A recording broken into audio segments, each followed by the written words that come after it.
ni ar y bus, ni ar y ffordd i ddechrau y daith. Marian yn yr iaith Gymraeg, Rhan Dafyn Crws, trofau swper, gathatws. Roedd yn aros am y tro nesaf. So, Sian, beth sgyn ti ddeud wrth y camera fa? Dwi'n edrych ymlaen os di sadwn off hefo plant. O, di hwnna'n helpu'r gymdeithas, na chdi? Na, di, ond da ni gyd yn fama, ymwybodol, ymroddgar. Da ni da iawn, so dyna ni. Dwi'n cael gweld, dwi'n. 212 flynyddoedd yn ôl, y cerddodd Mary Jones o Lanfihangel y Pennant i'r Bala i brynu Beibl gan Thomas Charles. Fe gerddodd y daith yn droednoeth, ac mae'r daith, fel da ni'n ei cherdded, i'n 28 milltir. Mae nhw'n tybio, mae rhyw 26 milltir cerddodd Mary Jones, a mae'r rheswm nad oedd hi'n gorfod dilyn llwybra cyhoeddus. Ond cymryd siampl o Mary Jones nath Thomas Charles, dim hi oedd yr unig un oedd yn cerdded. Dyma ni, ar fi'n cychwyn ar daith Mary Jones, yn dod efo ni, gobeithio. Dwi'n gwybod pa mor bell nhw'n ei chwaith yma. Sian. Hi Bob. Hi Sian. Hi camera. John. Angharad. Gweno.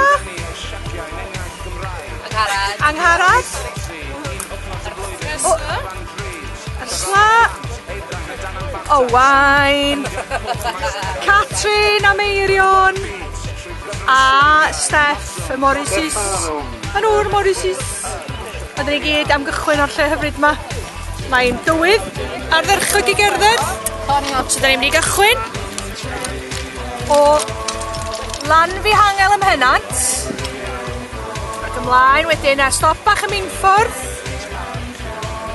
A wedyn da ni'n mynd i fynd heibio Cwm Hafod Oer a Brythdir a Dolfeili, Llanuwchlyn a gobeithio yr awniwch o draw i Lentygid i'r Bala ac adra a ni. A ti gyd mynd gwasgu'r ffôn o'r loc mlaen. Ti chi mynd... O, maen nhw wedi gweud hysd wrtho fi. A dwi'n ni diolch i ti am y diwrnod bendigedig yma. Sgynna ni fwynhau dy greadigaeth, mwynhau cwmni'n gilydd a mwynhau dy gwmni di. Dwi'n ni o dy fendith ar bob peth sy'n mynd ymlaen heddiw. Fendith ar ein cymdeithas, ar y cerdded, a cadwa ni gyd yn saff. A'r cyfan ar gyfer bod y denw di. Amen. Amen. So pam ti'n mag yna? Nw'n harad ffoso fi. So... Na, fi ddim yn edrych gyd heddi, John. Ti ddim yn edrych gyd heddi. Na, ni'n neud hanner efo ori te, neu fe? O, dwi'n ma, mae yw Mary, gwedwch wrtho fe. Ni ddim yn dwy rhan yn ni, ac yn ni'n gall i ni. Ond mae hwnna'n ddiddorol, ti'n troi ar ei ochr, cofio bod ni gyd fel hyn, yn y sgrin. Mae'n ffynnu. Ie, ond fel, fi'n cwmpo, na, fi'n cwmpo. Achos actually fel la, ti'n beth fe, fel stills camera, ti'n troi ar ei ochr. Ti'n ei bwyd i ddod. Ni fel an craig masif.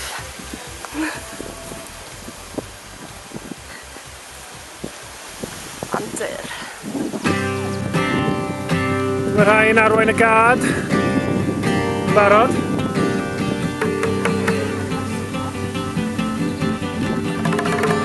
Da iawn, cadw fyny dda, John.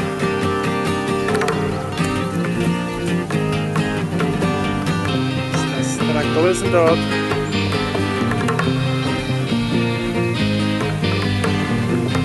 Helo, helo, Morris. Helo, helo. Helo, barod. Helo, helo.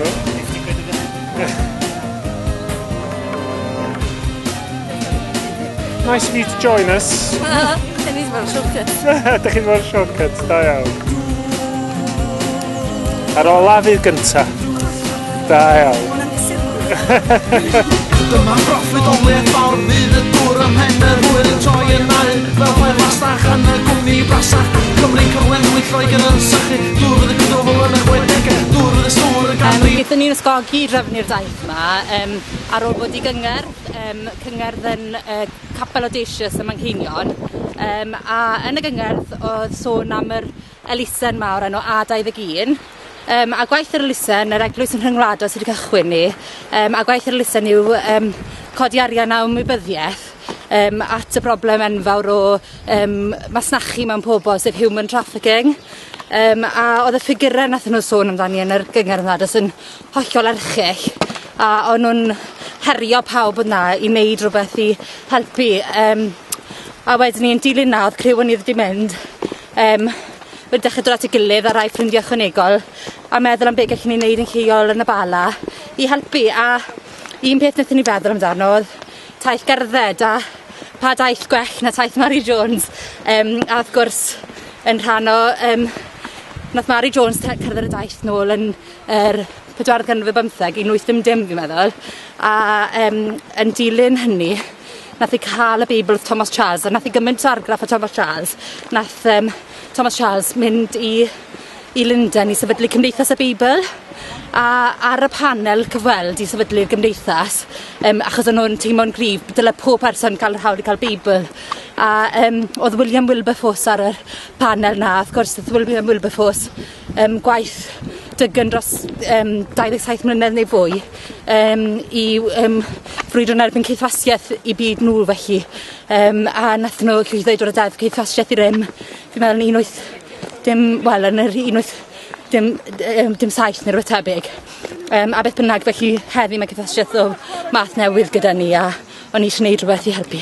Dwi'n anadfodol angen reidio i wasanaethu meistr i'r dosblin a gadael economi i fyny a gadael ni eiddo ni diolch amwch mynwch eich dŵr fydd y lladron yma i dal i gipio'r gydaddwch dŵr neu dŵr, dwi'n neu dŵr dyna fydd digwydd dwi'n siŵr dwi'n neu dŵr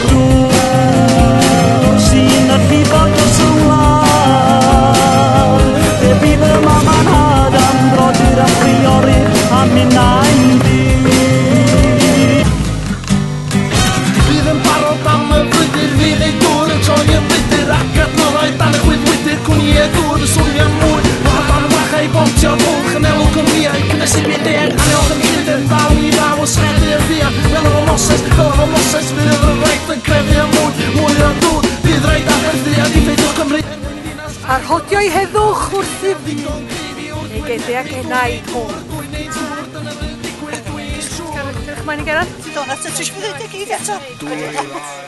Craig y Deryn sydd i weld fancw ac yn is lawr yn y coed mae Caethwasiaeth.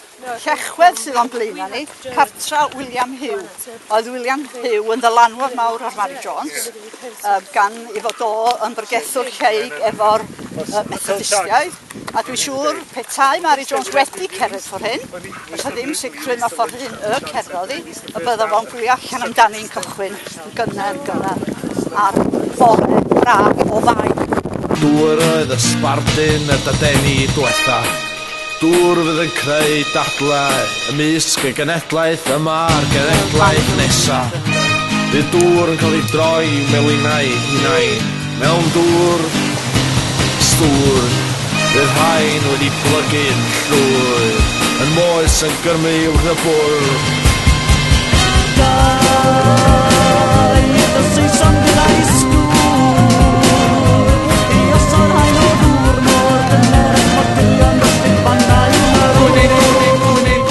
wrth edrych lawr dros y dyffryn o'n i'n gweld yr eglwys lle nath Mary Jones briodi a dath hi'n Mary Jones, dyle? Os yw'n gwybod beth dath hi ar ôl priodi? Mary! Mae hi jyst wedi picio off am ystafell. Wel, oedd y stori na'n anhygoel ferched. Nath hi briodi ffarmwr.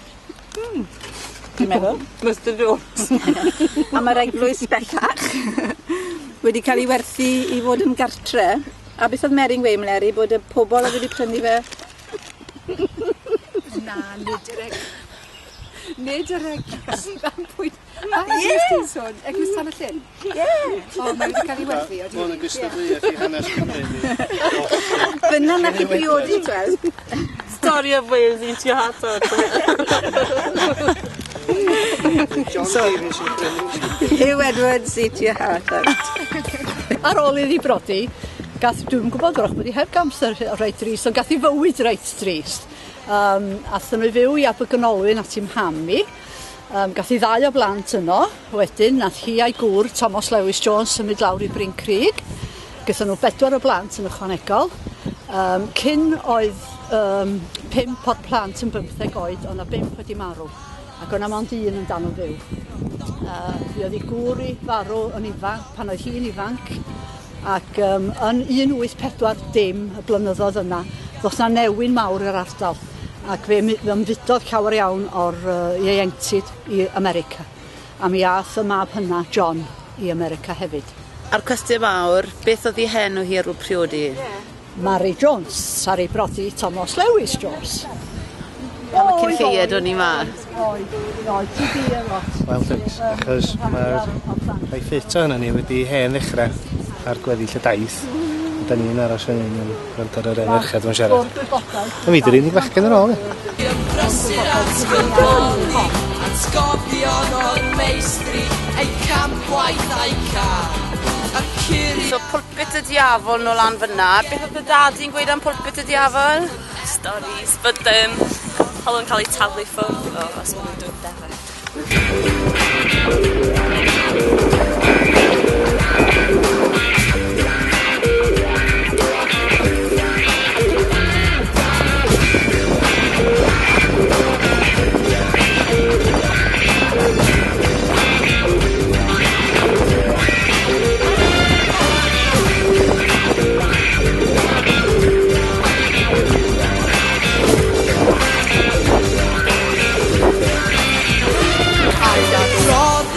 I don't know, not good.